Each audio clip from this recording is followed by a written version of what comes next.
যতক্ষণ না কিছু করবে ততক্ষণ পর্যন্ত অসম্ভব বলেই মনে হবে।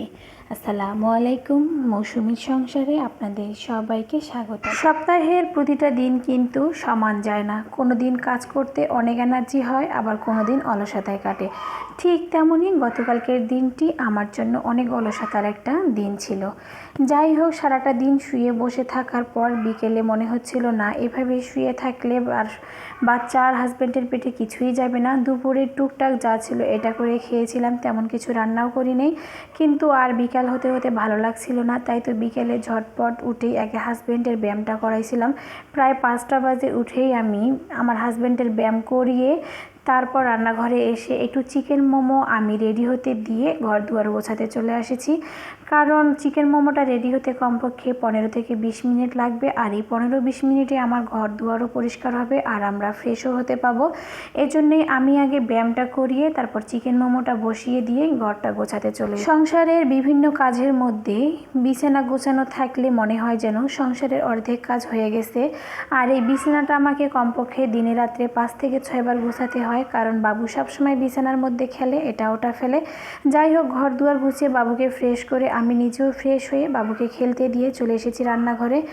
আজকে সকালবেলায় অলসতার কারণে চা খাইনি, তাই তো আগে রান্নাঘরে এসে চা উঠিয়ে দিলাম।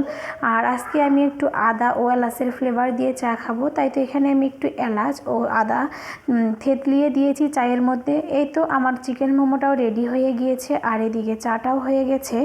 এখন আমরা নাস্তাটা করে নিয়েই ভাবছি একটু রান্না করে নিব, যেহেতু সারাদিনই রান্না করি নেই, তাই চিন্তা করতেছিলাম নাস্তা খাওয়ার পরেই রান্না করে নিব। আর এই যে এতটুকু নাস্তা খাওয়ার পরেই কতগুলো থালাবাটি জমে গেছে। এর মধ্যে ইদানিং বিকেলের নাস্তা বানাই না বললেই চলে, কারণ এই যে এক গাদা থালাবাটি জমে আর এই গরমের মধ্যে থালাবাটি ধুয়ে শরীরটা খুবই খারাপ লাগে। তাই তো এখন বিকেলে ম্যাক্সিমাম সময় আমি নাস্তা রেডি করি না। যাই হোক, থালাবাটি ধুয়ে সিঙ্কটা খুব ভালোভাবে ধুয়ে চুলাটাও পরিষ্কার করে নিচ্ছি। আর মনে করছিলাম একটু রান্নাও করে নিব, কিন্তু নাস্তা করতে করতে মুড চেঞ্জ হয়ে গিয়েছে, রান্না করব না।